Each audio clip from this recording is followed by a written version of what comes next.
मैं सारा दिन यहाँ बैठा रहता हूँ। ये किताबें जो तुमने मुझे दी हैं सबकी सब मैंने पढ़ डाली। ये प्रेमचंद की, मंटो की, टैगोर की हर एक किताब मैंने पढ़ दी है।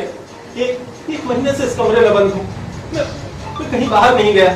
तुम्हारे सिवा किसी दूसरे आदमी की सूरत तक मैंने नहीं देखी। अब तुम बताओ मैं क्या करूँ? जो कुछ मैंने पूछा है पहले उस बात का मुझे साफ साफ जवाब दो। आखिर ये क्या हरकत थी? तुम देख तो चुकी हो। तो ये ठीक है कि तुम? हाँ ये ठीक। ये बिल्कुल ठीक है। ये ठीक है कि मैंने इस कोट से सिगरेट की डिबिया निकाली, फिर वापस डाल दी, फिर उसमें से बटुआ निकाला, फिर वापस डाल दिया। मैं कहता हूँ ये कोट मेरा है, उसमें पड़ा सामान मेरा है, मैंने अपना ही सामान निकाला और वापस रख दिया, तो इसका हर्ज क्या है? तुम्हारी हालत काबिल रहम है। तुम इतना बिगड़ चुके हो कि तुम्हें सुधारना बेहद कठिन काम है। मैं तो निराश हो चुकी हूँ काशी। तुम निराश मत हो बिमला। अरे मैं कहता हूँ कुछ गौर तो करो बिमला। ये आदतें ऐसे नहीं जाती हैं बिमला। ये जरा ये भी तो देखो कि मैं कितने अरसे से जेबें काट रहा हूँ। ऐसे एक महीने में ये उंगलियां दुरुस्त नहीं होंगी, जबकि मैं खुद चाहता हूँ बिमला कि ये उंगलियां रास्ते पर आ जाएं। लेकिन मैं कहता हूँ बिमला, अगर तुम निराश हो जाओगी तो जरा सोचो मेरा क्या होगा। मैं तो धोबी का कुत्ता बन जाऊंगा, ना घर का रहूंगा ना घाट का। तुम्हें दरअसल ना पराया माल पर हाथ साफ करने का चस्का लग चुका है। तुम कभी दुरुस्त नहीं हो सकते। तुमने कभी मेहनत कर खाया हो तो तुम्हें इस बात का एहसास हो कि मेहनत मशक्कत क्या होती है। मेरी तरफ देखो, मैं दिन रात मेहनत करती हूँ और 100 रुपए माहवार मिलते हैं। 100 रुपए तो बहुत होते हैं। मेरे लिए बहुत कम है। मेरे पास बहुत सारी जिम्मेदारियां हैं, बहुत सारा कर्ज है। न जाने ये जिम्मेदारियां और कर्ज से कब मुझे छुटकारा मिलेगा। बिमला, क्या मैं तुम्हारी उन जिम्मेदारियों, उन कर्जों को जान सकता हूँ? नहीं, मैं अपना राज किसी को नहीं बताती। यही मेरी मजबूरी है। सीने पर पत्थर रखकर काम कर रही हूँ। क्यों? क्योंकि मुझे जीना है। और एक तुम हो, अपनी उंगलियों को भी काबू में नहीं रख सकते। अरे मैं पक्का वादा करता हूँ दोबारा ऐसी हरकत कभी नहीं।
आज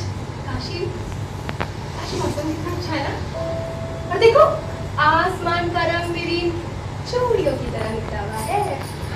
हाँ, चूड़ियों का रंग बिल्कुल आसमान की तरह निकला हुआ है। क्या तुम्हें ये चूड़ियां पसंद आई? जब ये दुकान पे थी तब तो इतनी खास न थी, लेकिन अब तो मुझे बना रहे हो ना। आज तुम्हारी सालगिरह है। हाँ, है तो। सालगिरह अच्छी होती है। काशी, उटपटांग बोल रहे हो? विमला, मैं ये सोच रहा था कि मतलब अब मैं ऐसा सोचने लगा हूं,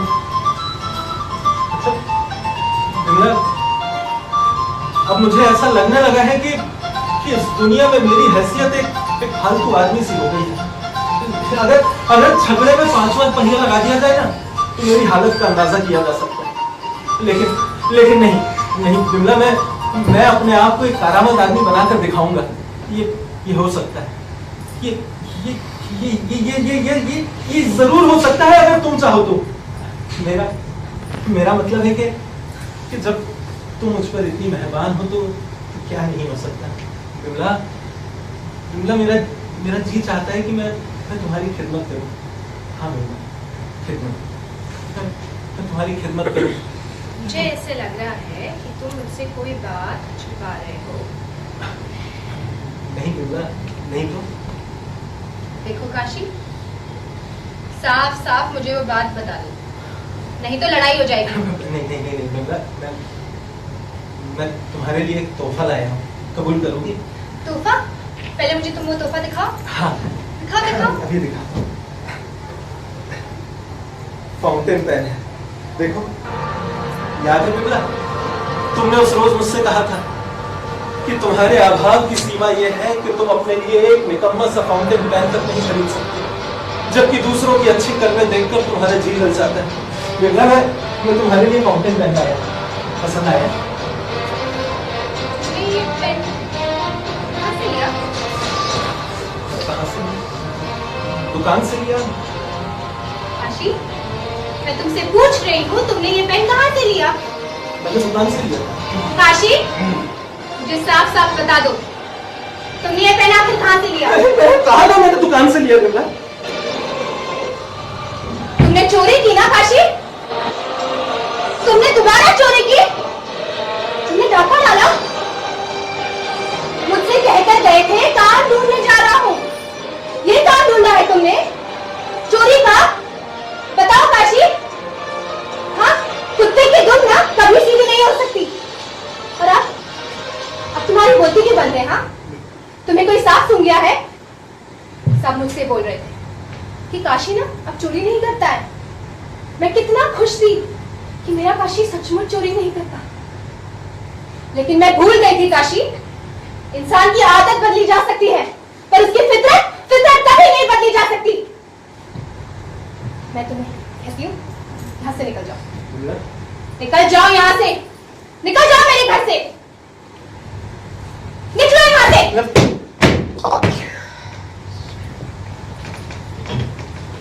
जाता हूँ, चला जाऊंगा, लेकिन जाने से पहले इतना सुन लो विमला, कल जब मैं यहाँ से निकला तो मैं काम ढूंढने के इरादे से ही निकला था। बोरीबंदर स्टेशन के बाहर जाकर खड़ा हो गया, आते जाते लोगों से मिन्नतें करता रहा, गुहार लगाता रहा, गिड़गिड़ाता रहा कि भाई साहब मुझे काम दे दो, भाई साहब मुझे काम दे दो, भाई साहब मुझे कोई भी काम दे दो। लेकिन विमला, किसी ने मुझे काम नहीं दिया। तो जानती हो उसके बाद क्या हुआ? एक मोटा सेठ आया, उसके पास बहुत सारा सामान था। मैंने उसका सामान अपने सर पर उठा लिया और वो सामान अपने सर पर उठाकर मैं बोरीबंदर से फ्लोरा फाउंटेन तक पैदल चल के गया। उसका घर चौथे माले पर था। 40 किलो का वजन रहा होगा। वजन अपने सर पर उठाए उसके घर तक गया और जब सामान उसके घर पे उतारा तो जानती हो बिमला उसने मुझे क्या दिया? एक आना। समझती हो? 1 2 3 4 5 6 पैसे। एक आना मतलब 6 पैसे। उसने मुझे एक आना दिया और तब मेरे दिल ने मुझसे कहा कि काशी, अगर इतना वक्त तूने अपने काम में लगाया होता तो अब तक कई 100 का मालिक बन गया होता। बस फिर क्या था? मेरी उंगलियों में हरकत हुई और पलक झपकते ही उस मोटे सेठ का बटुआ मेरी पॉकेट में था और वो बटुआ लेकर मैं फ्लोरा फाउंटेन की सबसे बड़ी पेन की दुकान पर गया और सबसे महंगा पेन, ये पेन तुम्हारे लिए लेकर आया बिमला, तुम्हारे लिए। मैं कहती हूँ निकल जाओ, मैं तुमसे नफरत करती हूँ और उस वक्त मेरे सामने आना जब तुम्हारे हाथों में ये 2 उंगलियां नहीं होगी। निकल जाओ यहाँ से और अपने लिए मनुष्य उस पेन भी अपने साथ ले जाओ।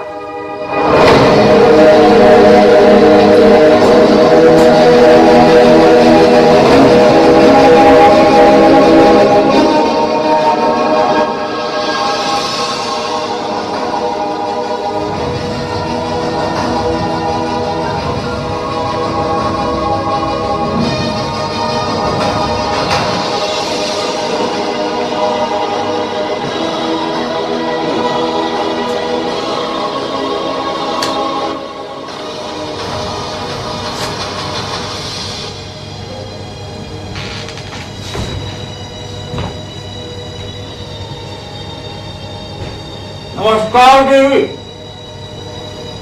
मैं पंडित जगमोहन लाल। पंडित जगमोहन लाल? लाल? जी हाँ, पंडित जगमोहन लाल। दुनिया का मोहन और सभी का लाल भी। ये आपने मुझे पहचाना तो सही ना? मैं आपको कैसे भूल सकती हूँ? हाँ, भूलना भी नहीं चाहिए। अच्छा लगा ये जानकर कि आप मुझे जानती हैं। वक्तन फोक्तन और आपके खतों के एवज पैसे जो वसूला करता हूँ, वही खत जो आपने अपने आशिक को लेकर थे। और क्या ये खत में ये भी लिखा था कि आप तो किसी के साथ नाजायज संबंध है। और मेरे खत में ये भी लिखा था देवी जी कि आप किसी नाजायज बच्चे की मां बनने वाली है। और तौबा तौबा तौबा। और एक खत में ये भी लिखा था कि आपने एक नाजायज बच्चे को जन्म दे दिया। और बेचारी, भगवान माफ करे, बड़ा दुख हुआ है सुनकर कि वो बच्चे मरी हुई पैदा हुई। खैर छोड़िए इन सब बातों को, मुद्दे पे आइए। वो सारे खत है ना, आपके आशिक के पास कभी पहुंचे ही नहीं। वो सारे खत इस नाचीज के पास आ गए हैं। और खतों को मैंने यूं पढ़ लिया मानो आपको सारी जिंदगी खुले किताब की तरह मेरे सामने आ गई है। आप यही सोचते हो देवी कि वो सारे खत मेरे पास आए कैसे? सबक इन्हें बताता हूँ। वो डाकिया जिसको आप खत दिया करती थी बड़े प्यार से अपने आशिक को लेने के लिए, उन्हें 10 रुपयों के बदले सारे खत मुझे दे दिए। फिर छोड़िए, मैं बात पे चर्चा नहीं करना चाहता, मुद्दे की बात करता हूँ आपसे। मुझे एक मुफ्त रकम चाहिए, मुझे मुफ्त रकम दीजिए और वो सारे खत ले लीजिए। मेरा राज आप मुझे ही बेच रहे हैं? देवी जी, वो कह रहे ना, मुझे छानबीन करने वाले लोग बिल्कुल पसंद नहीं। सौदा करूं, सौदा करने आया हूं आपसे। सौदा, एक मुफ्त रकम दीजिए, अपने सारे खत मुझसे ले लीजिए। लेकिन एक बात दावे के साथ कह सकता हूं मैं, उन खतों को पाकर कभी आपको इस बात को मलाल नहीं होगा। ये बात है ना, काबिल तौर पे गौर करने लायक है, समझिए आप। मैं अच्छी तरह गौर कर चुकी हूँ, इसमें भी आप ही की कोई अयारी छुपी हुई होगी। तौबा तौबा तौबा। आपने तो कहावत सुनी है, बदच्चा बदनाम बुरा। गलत फहमी है, आपका अनुमान है ना, बिल्कुल गलत है। मैं यहाँ पे सौदा करने आया हूँ, एक हाथ रकम दे और दूसरे हाथ अपने खत ले। और आपको सौदा मंजूर है तो ठीक है, अगर सौदा मंजूर नहीं है तो भी 6 बजे मेरे सारे खत आपके आशिक काशीनाथ, वल्ल शंभूनाथ, वही काशीनाथ जो भाईकुला ईस्ट में रहते हैं। अब इनका काम है लोगों की जेबें काटना, उनको दे दूंगा, कितने में? उनको दे दूंगा। कितने? पता मुझे बोलने दीजिए, मुझे बोलने दीजिए। जैसे घर काशी के पास पहुंचेंगे तो धमा लगेगा उसे। आपसे कितना प्रेम करता है, आप उसे कितना प्रेम करती है। दोनों को भगवान ने मिलाया, भगवान ने बना दी जोड़ी, और वक्त मिल जाएंगे तो पता क्या होगा, काशी आपको छोड़ देगा और आपकी सारी जिंदगी सूनी सूनी सूनी हो जाएगी। और फैसला आपको करना है, कितने? खत या फिर आशिक की जुदाई। कितने में आपको ये सौदा करना है? वाह, ये हुई ना बात। आपका दर्द मुझसे देखा या देख के टूना भी खत्म हो गया। एक काम करते हैं देवी जी, ये सौदा हम सिर्फ 10,000 रुपए में कर देते हैं। 10,000? हाँ भाई, 10,000 तो बहुत हुए। ये आपकी जिंदगी की कीमत है 10,000 रुपए से। अब छोटा मुंह बड़ी बात, इससे कम में ये सौदा मैं नहीं करूंगा। तो दीजिए, वैसे आपके हाथ में है। क्या वो सारे खत इस वक्त आपके पास हैं? देखिए, अभी तो मैं खत लाया नहीं, एक बार सौदा क्या हो जाएगा तो सारे खत आपको लाकर दे दूंगा। कहाँ? किधर और किस वक्त लाएंगे आप? संयम रखिए, नियम रखिए, धीरज रखिए। सवाल बहुत बोलते हैं आप, सवाल बोलने वाले आदमी मुझे पसंद नहीं है। वही बंदा स्टेशन तो देखा होगा आपने, और ठीक सामने एक बनारसी पान वाले की दुकान, पान बढ़िया बनाते, देखिए पान लाया हूँ, खाएंगे आप ना? मैं कैसे आप वही बंदा स्टेशन के बाहर जो पान वाले की दुकान है ना, जो कैपिटल सिनेमा के बाजू में है। हाँ जी, मुझे मालूम है। सुनिए, तो 5 बजे मैं आपसे सभी खत लेकर वहां पे आपको मिलूंगा। उम्मीद करता हूँ कि आपको सौदा मंजूर है। आपका सौदा मुझे मंजूर है, ये हो ना बात। पर देखिए, आप वो सारे खत ले आइएगा। मैं अच्छी तरह जानती हूँ कि मैंने कितने खत लिखे हैं और आप मुझे कितने खत लौटा रहे हैं। अगर आपने कोई तरह की होशियारी की ना, तो मुझसे बुरा और कोई नहीं होगा। ऐसे आपसे अच्छा भी और कोई नहीं होगी। ठीक है जी, वैसे कुछ दिन पहले वहां खड़े पे आप मुझे धमकी दे रही, पंडित जगमोहन लाल को धमकी दे रही। देवी जी, वो खत जिसके बदले इतने सालों से मैं आपसे पैसे लेकर आया हूँ, हाँ, आज आपको याद आ गया कि आपने कितने खत लिखे थे और कितने खत है मेरे पास, जिन खतों को आप उन्हें एक ही बार जमा था। कोई बात नहीं देवी जी, आप मुझे जितना बेवकूफ समझती हो ना, उतना मैं हूं नहीं। जगता मोहन सभी का लाल जगमोहन लाल हूं मैं। ठीक 5 बजे आपका इंतजार करूंगा, वही पान वाले की दुकान पे। ठीक है, चलता हूँ देवी।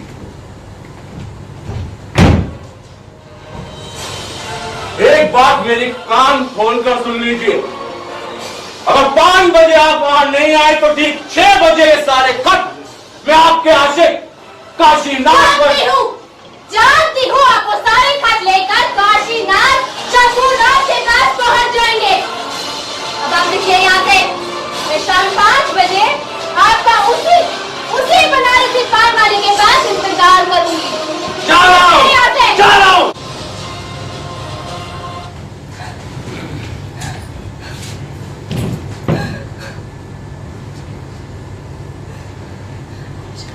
मुझे काशी को रुकना होगा।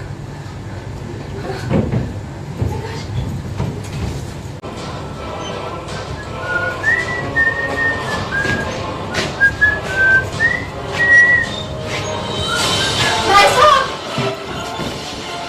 साहब, क्या आप बता सकते हैं काशी कहाँ है? कौन काशी? मैं किसी काशी मथुरा को नहीं जानता, मैं तो बस का वेट कर रहा था यार। भाई साहब, क्या आप मुझे बता सकते हैं काशी कहाँ है? काशी?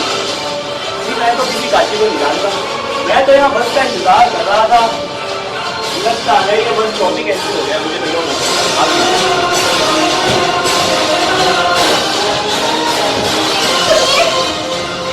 क्या आप बता सकते हैं काशी कहाँ है? अरे मुझे नहीं।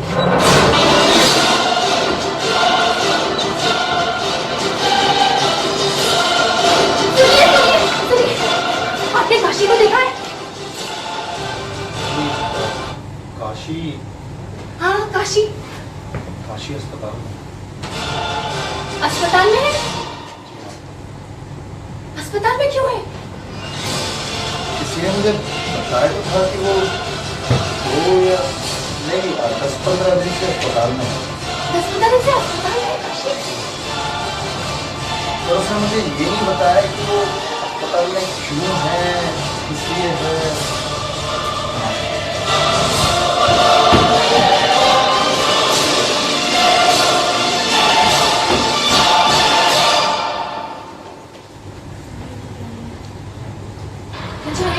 न जाने काशी कहाँ चला गया। मैंने उसे कितना ढूंढा। कोई कह रहा है अस्पताल में है, कोई कह रहा है 10-15 दिन से लापता है। मुझे कुछ समझ नहीं आ रहा। अब उन रुपयों का क्या होगा? सिर्फ काशी ही मेरी मदद कर सकता है। सिर्फ काशी काशी, काशी तुम आ गए। काशी तुम आ गए। मैंने तुम्हें कितना ढूंढा। किसी ने मुझे बताया कि तुम अस्पताल में थे, 10-15 दिन से अस्पताल में थे। काशी, मैंने तुम्हें हमेशा कहा है चोरी मत करो, डाका मत डालो, लेकिन आज मैं तुम्हें कहती हूँ चोरी करो काशी, चोरी करो। 10,000 रुपयों की चोरी करो। तुम्हारे बिमला को 10,000 रुपयों की जरूरत है। मेरे लिए चोरी करो काशी, मेरे लिए चोरी करो। मैं तुम्हारे सामने हाथ जोड़ती हूँ, मेरे लिए चोरी करो काशी। बिमला, काश मैं तुम्हारी कोई मदद कर पाता। तुम्हें याद है बिमला, तुमने मुझसे कहा था कि मुझे अपनी सूरत अब उस दिन दिखाना जिस दिन तुम्हारे हाथों में तुम्हारी मनहूस उंगलियां ना। मैंने अपने दोनों हाथों की उंगलियां